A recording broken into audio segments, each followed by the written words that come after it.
When you just look at the actual size of that stadium, when you hear 25,000, I think is what Kotaro said, it's one thing, but when you see the stadium again and really put into perspective how big of a failure that must have been to the group, I mean, it's insane. I'm not gonna lie, for like the first 5 minutes, I didn't clue into the fact that it was a flashback that we were watching, because we kick off this season and we hear about their failure. For whatever reason, I was like, oh, we're going immediately for revenge. And I was like, how the hell did they fail exactly the same? And I was like, oh, I'm an idiot. That's what just happened. It was actually really interesting because by placing this, which chronologically happened before episode 1 of season 2, we get to start off with their failure and build up to the point of revenge, where instead of Kotaro doing this impulsive maneuver where rather than having pre-sale tickets, rather than promoting properly, he's like, we're going to rent out a venue for 25,000 people, and we're going to spontaneously fill it up in a single day for when you perform. It was destined for failure. To be honest, the fact that they filled up as many as they did for same-day delivery, I mean, it's pretty impressive, even though it was a massive failure. So to basically actually witness it in this episode, what built him up to that, how he became an alcoholic, how they became such failures that they literally had Tet that was going to push him over the edge, to then having Kotaro encourage a second chance that because of how far you've come, because of the relationships you've built between the radio, the marketing, their merchandise, their album sales, everything is a lot better, and this time we'll be smart about it. This time we'll build up to it, and if you still will have me, we're going to give it a second chance. And I like how they all are coming together in a more healthy way. Last time, it was just them buying into the spontaneous nature of trusting in Kotaro to do everything. This time, everyone's, actually a team. And the fact that the entire reason they even got jobs and carried on when Kotaro was drinking himself to death was because Tai ended up, doing her own makeup, stealing Kotaro's money, buying some food. It shows that, while we were just sitting down doing nothing, Tai was proving that we can still do stuff ourselves. It was just a very interesting episode because this was, without a doubt, a setup to the final stretch. The reporter has confronted Kotaro. He says, I'm going to be publishing the story. We're getting this ominous vibe that disaster is coming. The bartender's saying that there's going to be something that will wipe the face of Saga away from everyone's minds, and it will be no more. Kotaro still desperately hanging on to a thread, saying, I'm going to use these legends to make sure that no one will ever forget Saga.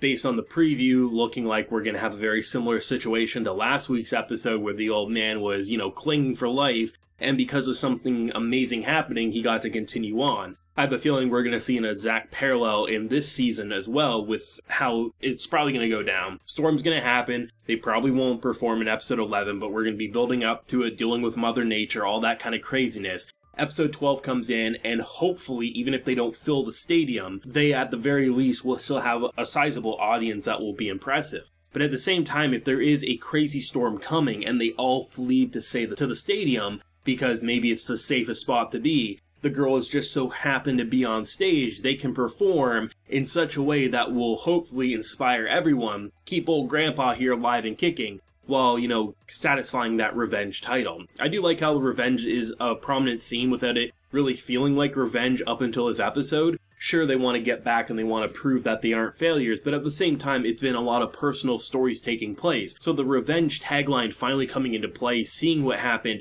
and why coming back to the stadium is such a big deal. Not only am I glad they didn't show us this at the beginning of the season, I'm glad that they showed it here so we can immediately transition to Kotaro staring at that stadium once again, saying this time it will be different, and we can clearly see a change in his character. He's always been a very outlandish persona, so to see him a lot more resolved and I feel serious, like he's actually collected this time, I think is a really important factor. Even seeing him apologize for a year ago, saying this time it will be different if you'll have me. I really like that. The reporter, the idea of him basically thinking that Kotaro's using dead people to make a profit, I can understand completely why he would want to shut that down. It was humorous that the power outage actually caused Kotaro to have a little bit of a breathing room, and I imagine if they did publish that story at this current point, it would ruin them. However, if we conclude this concert with people having fun, or even them realizing they're zombies in the middle of the concert, I think they will be perfectly fine carrying on. It's going to be a matter of when that story gets published.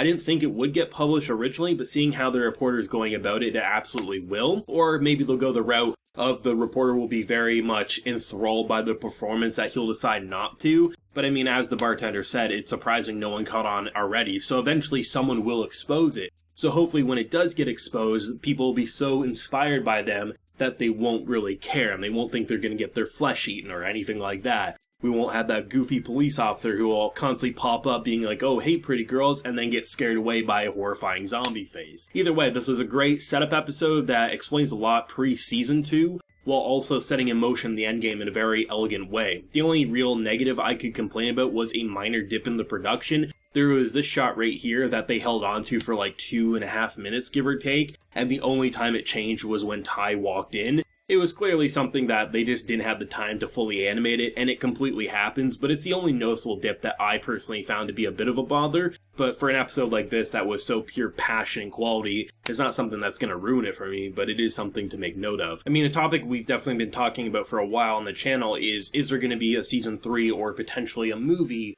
of Zombieland Saga? And after this week's episode, I'm very 50-50 on it, because on one hand, there's so much more story left to tell with the girls, but should their identity be exposed, and depending on how the revenge angle concludes with episode 12, maybe there isn't more story to tell. Maybe it is just going to be something kind of left there. I do personally hope there will, at the very least, be a movie. I do see potential for a season 3, but I think a movie in a lot of ways might be the perfect opportunity to finish up the couple of side stories we have left, while hopefully just giving some closure, especially considering Kotaro was without a doubt Sakura's classmate, right? So there's definitely certain connections there that we want to see. So while he's definitely goofy about how he pokes fun that everyone is legendary other than her, even though if he doesn't specifically name her out, she herself and the viewers watching know who he's referring to. It's one of those things that it's hard, because while watching a show, usually I wouldn't question too much about more content, but when it comes to Zombieland Saga, I see so much more potential. But at the same time, I could also see how it could perfectly wrap up with season 2. But with how much of a moneymaker it is, how certain movies have definitely blown up in the box office over in Japan, and this being a show that literally the music, it sells so well that you could fund 1 billion of these shows. I mean, it's one of those things that definitely has me thinking, but depending on how the reporter angle goes, I think that's going to be the make it or break it. Because if he does expose their identity by the end of the season, a movie is all I could really see it continuing on for. But if their identities are still secret, I think there's potential to keep it a secret, keep the mystery a bit more fresh for a 3rd season before they conclude. But anymore, I just don't see how it's possible, but I guess time will tell, right? But let me know your thoughts and feelings down below, your favorite moment, and where do you think the final couple episodes of Zombieland Saga Revenge are going to go, and what do you personally hope to see with the reporter angle? If you enjoyed the video, leave a like, share your support, and hit that subscribe button if you're happy new around here. So until next time, everyone, please take care and have a good one.